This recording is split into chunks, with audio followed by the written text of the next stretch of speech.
Hello YouTube, Bane666 here.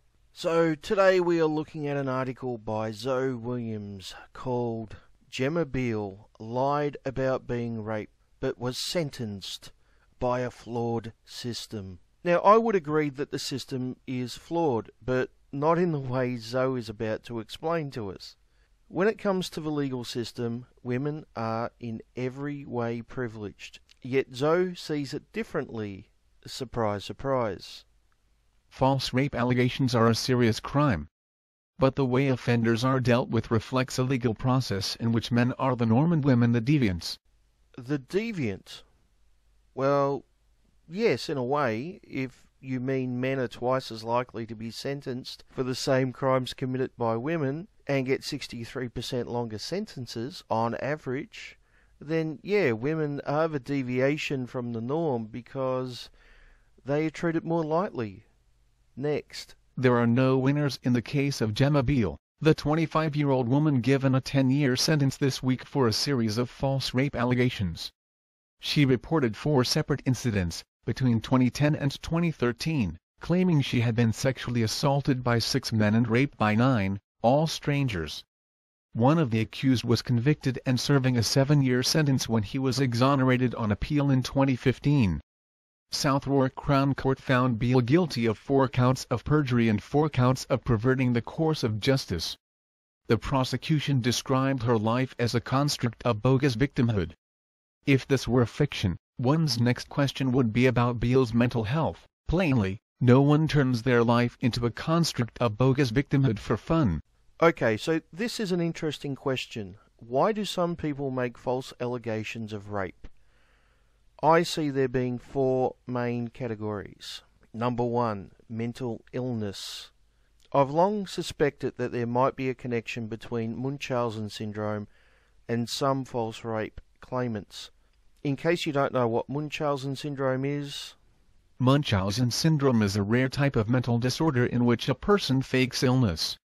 The person may lie about symptoms or else produce symptoms using trickery or self-harm. A person with Munchausen syndrome can be very convincing, which results in doctors providing unnecessary treatment including surgery. A person with Munchausen syndrome doesn't pretend to be ill for personal gain, such as prescription drugs or money. Instead, the person is driven by complex psychiatric reasons, including an abnormal desire for attention and sympathy. This type of mental disorder is most often seen in young adults and is considered a type of self-mutilation. Often a person with Munchausen syndrome is emotionally disturbed from a troubled childhood. Munchausen syndrome is also known as factitious disorder. So what should stand out there is the bit about attention and sympathy. Someone with Munchausen's is willing to make themselves sick to get attention and sympathy. Someone with Munchausen's by proxy is willing to make their own child sick to get attention and sympathy. So I have to ask, is it that hard to believe that in the present climate that someone with Munchausen's, or a disorder like it, might seek attention and sympathy by claiming to be a rape victim? For example, meet Sarah. She falsely accused 2 men of rape, and she had previously falsely claimed to have had end-stage cervical cancer that spread throughout her body. Or maybe Elizabeth Jones, who has made 11 false rape allegations. Her last false allegation got her 16 months in jail. She had been given a 10-month detention and training order for a similar offence years prior, yet between 2005 and 2007 she had made 8 false allegations, none of which police bothered to prosecute. This is important for a bit later. Or the case of Jemma Gregory. A woman who made 8 separate false claims of rape or sexual assault has been spared jail. Jemma Gregory, 28, accused 7 different men over a 6-year period. As long ago as 2002, she admitted in a statement to police that she was seeking attention from them. But it was not until last year, after recording several hundred calls either from her or about her, that they took action. She was given a 1-year jail term suspended for 2 years at Plymouth Crown Court for perverting the course of justice. Judge Francis Gilbert said she must receive mental treatment.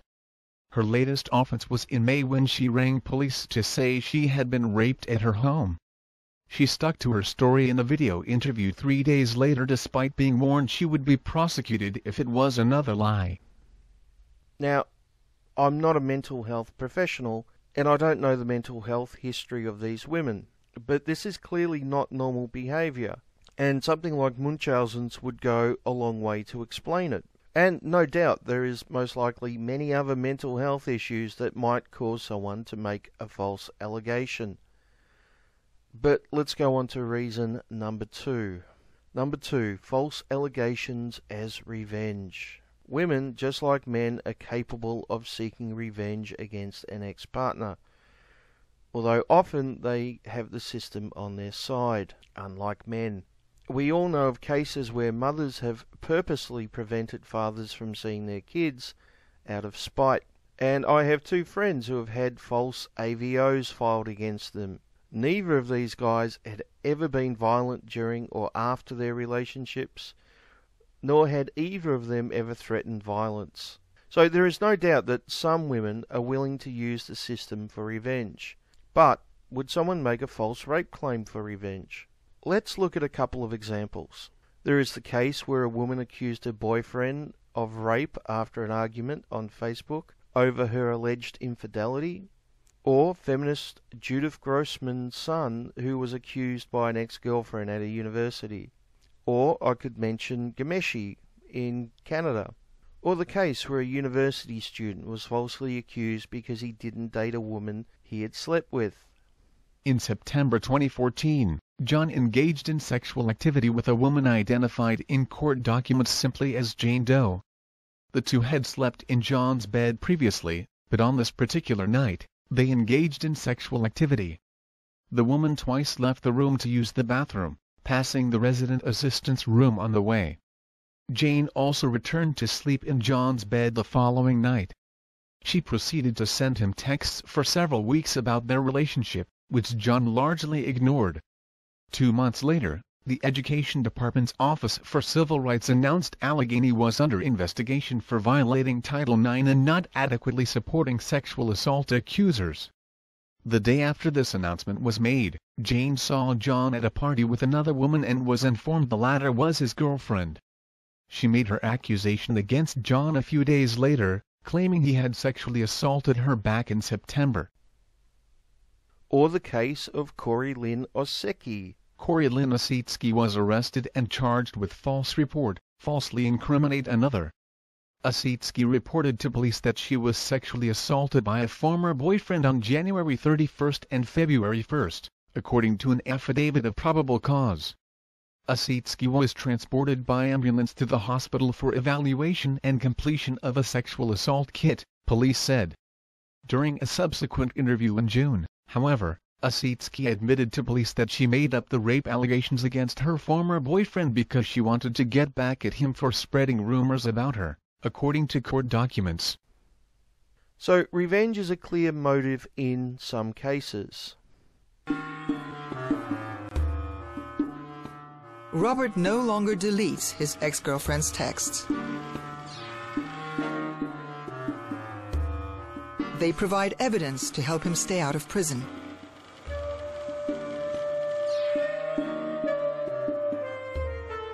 He might expect the police at any moment, so he always needs to have an alibi ready. Сейчас просто я не знаю, что будет завтра, что будет через час. Когда я выхожу из дома, у меня камера фоткает, когда я вышел, во сколько, и когда отсюда на работу, это буквально 10 минут. И во сколько на работу, там тоже камера есть. Она ко мне на работу приходила, хотела меня ножом ударить. И я вызвал полицию. Они говорят, что зачем она сюда пришла? Может, ты ее довел, что она пришла?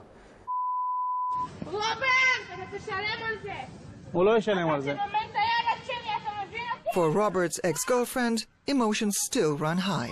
Она меня любит. Любит меня и хочет, чтобы я к ней вернулся насильно.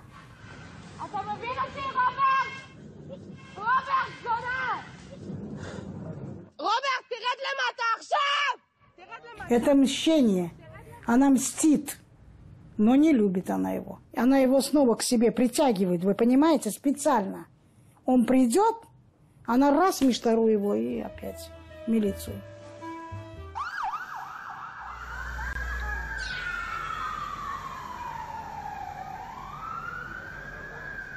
It was Yakov Jacobi, the Avramovs' new lawyer, who advised them to keep all messages and install a camera in front of their flat. He hoped it would help Robert avoid future accusations. He is already facing 3 criminal cases. И буквально через неделю я получаю материал. Девушка ногой в дверь. Я беру этот материал, иду в полицию. Говорю, ребята, смотрите, что творится. Надо что-то против девушки предпринять. Тут надо как-то передумать все это. Девушка идет в полицию опять. Опять жалуются на него, приходят, его арестовывают.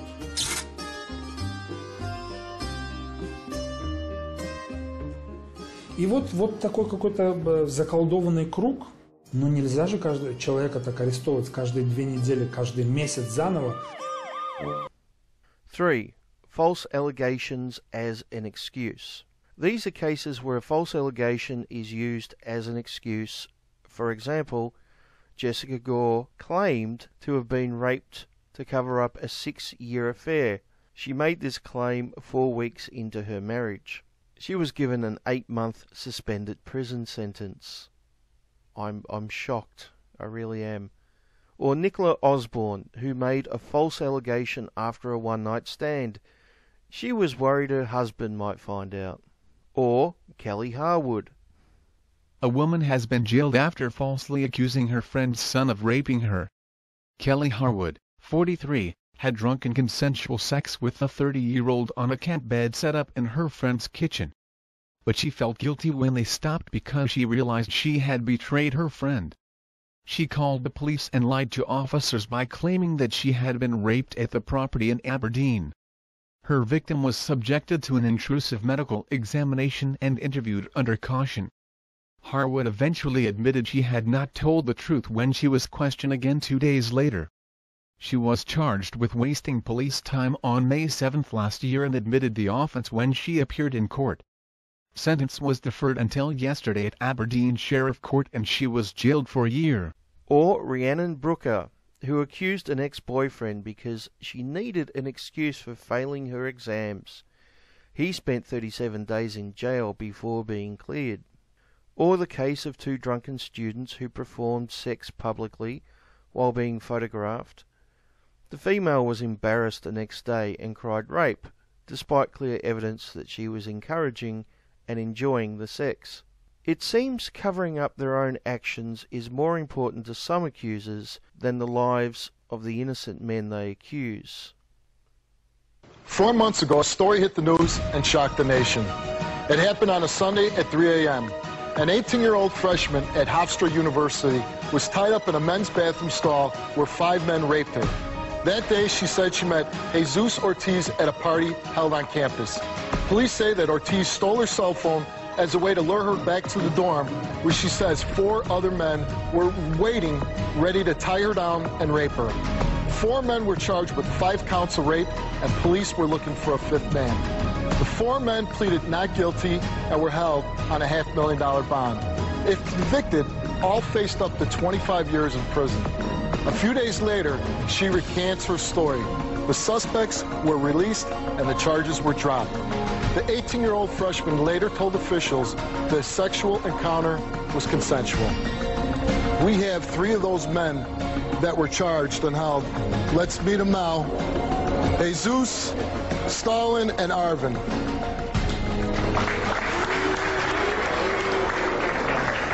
Now, falsely accused, right? Yeah, falsely accused, definitely. Okay. Ain't no boy matter. And she came out and she said, first she said it was rape, and then she came out later and said, you guys didn't do this, that she basically lied about it, right? Yeah. Who's Arvin? I am. Arvin, why don't you tell me what happened? Well, basically, you know, it was just a regular college night. Try to get to, you know, used to the college life. So we went to a party, something led to another. We went to the back to the dorm. Then after that, next thing you know, we have CIA, FBI in front of the dorm knocking, looking for us for something that we didn't even do. And what did you do? Nothing. I mean, did you have sex with this girl? No. Oh, you didn't even have sex with her? No. And were you arrested? No, I wasn't. And interrogated? No, neither. I was just the man that basically just caught everything on camera. You know, I was basically the one that freed. Oh, okay. You had it on the cell phone. Yeah, Stalin's freedom. You know. Okay. So it definitely is not no bullying matter because this is a very sensitive subject. You know what I'm saying? We came out to support y'all and we getting booed. I really didn't want to come out here, and next thing you know, I have people bullying me. But, you know. but I agree with you. Why is there a particular reason why anybody wants to say why they booed? You come to speak to the mic. That's cool. I booed for a good reason. I have been sexually assaulted, and I know what it's like. It's not cool. And if you guys are lying about it, that's not right. I know what it's like. It's not cool. Basically, the story was recanted, so I think I did the baby. Did you have sex with this young The lady? thing is, to the young lady, I'm Stalin Felipe, by the way. I apologize that you've been assaulted before. That's not our fault, but I do apologize for that matter. But there was a video that proved that the sex was consensual, and she even said herself that it was all a lie. She actually lied because she was called by her boyfriend. So she told him to lie to let You know her what? basically. I'm glad because... 4. False allegation due to peer pressure or ideology. There is a growing subculture of victimhood where people gain attention and sympathy based on their level of oppression and are demonized based on their perceived privilege.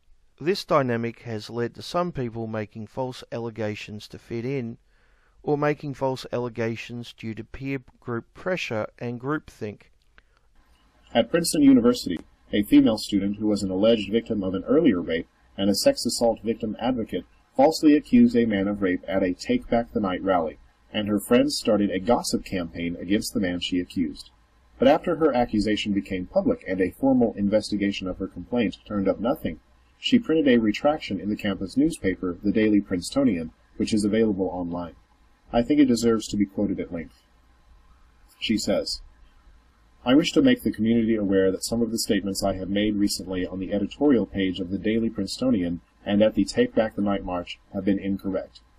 I believe it is absolutely essential that I clarify my story so that no unfair accusations continue to be made by myself or others against any of my fellow classmates or other members of the university community. Despite my comments to the contrary, I never brought any official charges of sexual harassment or assault against any Princeton student. Consequently, no student has ever been dismissed or suspended from Princeton University as a result of a sexual harassment or assault offense committed against me. I never intended for anyone to be hurt by my statements, and I wholeheartedly apologize to anyone who either took offense or felt as if they were personally injured by my letter and speech.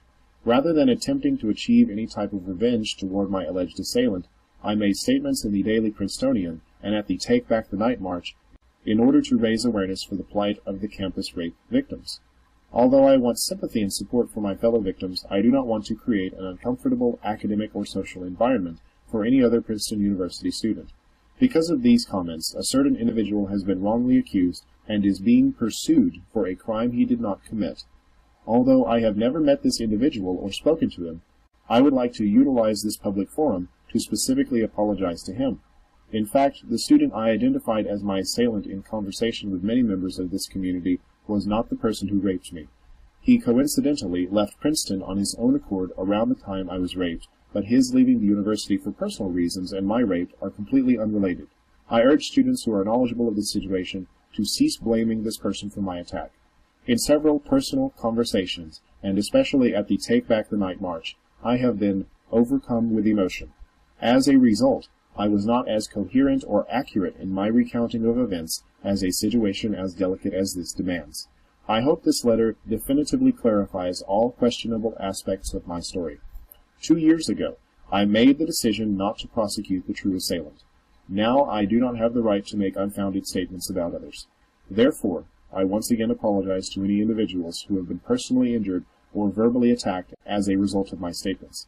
This statement is one I have chosen to make voluntarily. Thank you for listening."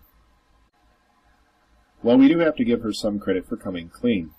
At the same time, not only has she done incredible harm to an innocent male student by making a false accusation, she has done harm to victims of sexual assault. There is something that needs to be said about gatherings and demonstrations by activist groups in general that applies in these cases especially. And that is, whenever you immerse yourself within a peer group, many of whom will dogmatically believe every claim of victimization by a member of that group, and who you know will accept unquestioningly anything you say, so long as you claim to be a victim, there is a temptation among the less stable among them to get swept up in the moment and just start saying anything that comes to mind. But you have to make sure that if you point the finger at someone in the middle of a frenzied mob of people and accuse them of a crime, especially a crime of violence, once you point the finger at someone, there's no going back from that point. She herself says that she got swept up in it, saying that she was overcome with emotion in several personal conversations, and especially at the Take Back the Night march, which interfered with her ability to make sound judgments. And then there is the case of the woman who performed oral sex on a drunk, passed-out man, making her the rapist. Yet years later, she accused him of rape. This was because she started hanging around the university's social justice crowd, and they convinced her that she was the real victim, even though she was the one who raped a passed-out man. But we should have seen this type of radicalization on university campuses coming years ago, from a Times article from way back in 2001. This line of reasoning has led some women, especially radicalized victims, to justify flinging around the term rape as a political weapon, referring to everything from violent sexual assaults to inappropriate innuendos. Ginny, a college senior who was really raped when she was 16, suggests that false accusations of rape can serve a useful purpose. Penetration is not the only form of violation, she explains. In her view, rape is a subjective term, one that women must use to draw attention to other, non-violent, even non-sexual forms of oppression. If a woman did falsely accuse a man of rape, she may have had reasons to, Ginny says. Maybe she wasn't raped, but he clearly violated her in some way. Catherine Comans, assistant dean of student life at Vassar, also sees some value in this loose use of rape. She says angry victims of various forms of sexual intimidation cry rape to regain their sense of power. To use the word carefully would be to be careful for the sake of the violator, and the survivors don't care a hoot about him. Comans argues that men who are unjustly accused can sometimes gain from the experience. They have a lot of pain, but it is not a pain that I would necessarily have spared them. I think it ideally initiates a process of self-exploration. How do I see women? If I didn't violate her, could I have? Do I have the potential to do to her what they say I did? Those are good questions. Okay, so let's get back to the main article. But there is no place for that question, to ask anything about the perpetrator, especially anything that might mitigate her mendacity, would be to minimize the suffering of the victims. Even those accused who were not deprived of their liberty must have had a life-alteringly horrific experience. The Crown Prosecution Service under Keir Starmer published a report on false allegations of rape, examining a 17-month period in 2011 and 2012. In that time, there had been 35 prosecutions for a false accusation, against 5,651 prosecutions for rape. Okay, so this is a bit strange, because I have two contradictory stats here, and according to this information, 12% of cases are dropped due to false allegations in the UK, and clearly 35 is not 12% of 5,651. So why the contradiction? I believe the clue might be in the words prosecutions for a false allegation. In other words, if police decide not to prosecute someone for a false allegation, it's not going to be counted in these stats. So someone like Elizabeth Jones, who made false allegations for years before being prosecuted, would only have 2 of her 11 false claims counted. The same goes for Jemma Gregory. In other words, the question should be, how many false accusers don't get prosecuted? Now, Zoe has a link to the report, so let's take a look at it. charging perverting the course of justice and wasting police time in cases involving allegedly false rape and domestic violence allegations. Joint report to the Director of Public Prosecutions by Alison Levitt QC, Principal Legal Advisor, and the Crown Prosecution Service Equality and Diversity Unit. The Crown Prosecution Service has come a long way in dealing with cases involving violence against women and girls via AWG. In the last year 2011 to 2012, we have seen the conviction rate rise to 73%, delivering the lowest attrition rates ever recorded. Well, this isn't a very good start. You'll notice that they use the term women and girls, not women and children. Now, ideally, they should also include adult men, but none of us should be surprised that they don't. But they don't even include boys. It seems that only women and girls are considered victims. Too bad if you have a penis, I guess. This is very concerning coming from the Crown Prosecution Services.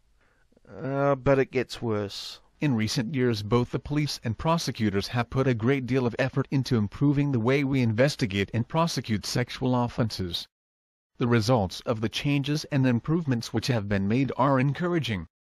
Our committed and specialist staff have prioritized performance in these important and difficult cases. We have bolstered training, policies and guidance for rape and domestic violence specialists. Closer working with the police and specialist services has helped to address the types of ingrained practices which can ignore, or even add to, the victimization of women and girls. We are not complacent, however, and in particular, events over the last 12 months show that there is still more that we must do to improve. Once again, only women and girls, not men and boys, not children in general, but an ideological, gendered view of who can and can't be victims. It goes on to say, in recent years we have worked hard to dispel the damaging myths and stereotypes which are associated with these cases. One such misplaced belief is that false allegations of rape and domestic violence are rife. This report presents a more accurate picture. Okay, so the author starts with the conclusion that most false allegations are a myth. Sounds totally unbiased, right? But I have to ask the question, who decides what allegations are to be considered false? Following this case and in order further to support prosecutors in their decision-making, I published new legal guidance on perverting the course of justice in July 2011. For a period of 17 months, I also required CPS areas to refer all cases involving an allegedly false allegation of rape, domestic violence, or both, to me personally to consider. This report outlines the key findings from the review of those cases and the steps that we plan to take. Importantly, what it shows is that charges brought for perverting the course of justice or wasting police time for an allegedly false allegation of rape or domestic violence need to be considered in the context of the total number of prosecutions brought for those offenses. In the period of the review, there were 5,651 prosecutions for rape and 111,891 for domestic violence. During the same period there were 35 prosecutions for making false allegations of rape, 6 for making false allegation of domestic violence and 3 for making false allegations of both rape and domestic violence. So the person who minutes ago was referring to false allegations as damaging myths and stereotypes is the same person who gets to decide which cases are actual false cases. What could go wrong there? Now, there are a number of core considerations when a case may or may not be considered a false allegation. I find this one quite interesting. The vulnerabilities of the suspect under consideration must be properly assessed and taken into account. Mental health issues, learning difficulties, age, maturity and substance misuse issues may have an impact at both stages of the full code test. Such vulnerabilities may, for example, have a bearing on the suspect's ability to form the necessary intention or understanding of the consequences of their actions. They will certainly have an effect on public interest considerations. Such issues, especially mental health issues, may be the reason why a false complaint is made in the first place or why a complaint is retracted, and these matters must be taken into account. Prosecutors must ensure they have sufficient information about the suspect's vulnerabilities so that decisions under the Code for Crown prosecutors are properly informed. This may involve taking proactive steps to obtain medical or other evidence on the issue. In this regard, prosecutors should be familiar with the legal guidance on mentally disordered offenders under diversion and public interest considerations. So if someone has a mental health issue and makes a false allegation due to those mental health issues, then they are less likely to be prosecuted, as this is given as a consideration not to prosecute, and it is unlikely to be seen in the public interest. Of course, if someone does have a mental illness which causes them to make a false allegation, and they aren't prosecuted, they have still made a false allegation.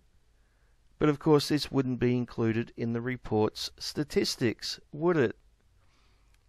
I guess that would partly explain why there are only 35 prosecutions in that report's findings. How convenient for someone who sees false allegations as a myth. The core considerations also say, prosecutors should be familiar with the section on societal myths in the Legal Guidance on Rape and Sexual Offences, Chapter 21. So let's have a quick look at that, because I found something interesting. Myth 7. Women cry rape when they regret having sex or want revenge. Implications. Reinforces stereotypes of the vindictive woman. Reinforces stereotypes of women as untruthful. Re-victimizes and stigmatizes the victim. And undermines her support for seeking justice. Facts. Between January 2011 and May 2012, the DPP required CPS areas to refer to in all cases involving an allegedly false allegation of rape and/or domestic violence. During that time, there were 5,651 prosecutions for rape but only 35 for making false allegations of rape. Well, isn't that interesting? So, let me get this straight. We should consider a woman using a rape allegation for revenge as a myth because the CPS report's findings only included 35 cases of false allegations. And that report used as one of its core considerations that women using rape allegations for revenge is a myth. Or to simplify, it's a myth due to the report, but the report may have excluded evidence because it's a myth. In other words, it's a circular argument. So if we exclude false allegations from people who may have mental health issues, and from anyone who may fit into the feminist concept of rape myth, I'm amazed we actually got 35 cases. Now, in all fairness, false allegations can be hard to prove in many cases. It can come down to one person's word against another's. One person says there was consent, the other says there wasn't. Who do we believe if there is no other evidence? But exactly the same can be said for rape cases. More often than not, there are no witnesses. If there is physical evidence, more often than not, it only proves that sex took place, not whether that sex was consensual or not. This, of course, is one of the main reasons why the conviction rate for rape is so low. In the vast majority of cases, we just don't know who is telling the truth. We don't know if it's a legitimate rape case or a false allegation. But feminists don't see it that way. They assume that in the vast majority of cases where there is an allegation, there is also guilt. And to be perfectly fair, I have no doubt that in many cases, a guilty rapist walks free due to the lack of evidence. But exactly the same thing can be said about false allegations. We are told that actual false allegations are rare because only 35 were proven in a year. So using the same logic, couldn't we also conclude that actual rape is rare due to such a low conviction rate? Or would it be more reasonable to conclude that both false allegations and rape are hard to prove, and more often than not, the guilty walk free in both cases. Anyway, let's get back to the article. Starmer explicitly drew the public attention to the fact that false claims involved young, often vulnerable people. About half of the cases involve people aged 21 years old and under, and some involve people with mental health difficulties. In some cases, the person alleged to have made the false report had undoubtedly been the victim of some kind of offense, even if not the one that he or she had reported. It is not the law that finds this difficult to comprehend, a perpetrator who is also a victim. Rather, where the media intersects with the law, moral complexity is left at the sidelines of the hurtling imperative to find a goodie and a baddie. And here we see the double standard in the legal system. When a man commits a crime, we blame him, but when a woman commits a crime, we blame others. This is one of the main reasons for the sentencing gap. Can't we just start to treat men and women equally within the legal system? It should be that simple. Next. There lingers this question over the length of sentence. 10 years is atypical. Recent, similar cases have resulted in 2-year sentences. Recent, similar cases. Okay, she is doing one of two things here. Either she has just admitted that there are numerous cases where one woman has accused numerous men, or she is comparing a case where a woman falsely accused 15 men, one of which spent time in jail, to cases where a woman has falsely accused only one man. Obviously, if someone has committed multiple offences, they are going to get a longer sentence. For example, someone who robs 10 banks will get a longer sentence than someone who has robbed 1. This is just fucking obvious. Or at least it should be. But Zoe is trying to derail the conversation about a woman making 15 false allegations and turn it into a conversation about how she is the real victim because she is a woman. Maybe she should have just got a suspended sentence, like so many other false accusers. Right, Zoe? And I'll continue going through this article in part 2.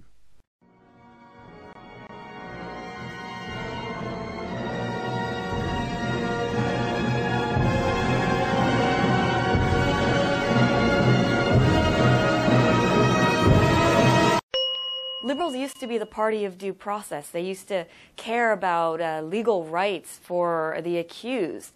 They decried McCarthyism and denying due process. The ACLU focuses on a whole bunch of liberal issues. Obama, as a candidate, talked about habeas corpus for military tribunals. Yet now, if you accuse someone of rape, no due process. Not necessary. Investigation over. You've been accused of rape, you're guilty, done. And I'm not sure where the change was. Why is it that if you're an accused terrorist, you need due process, but if you're an accused rapist, you don't?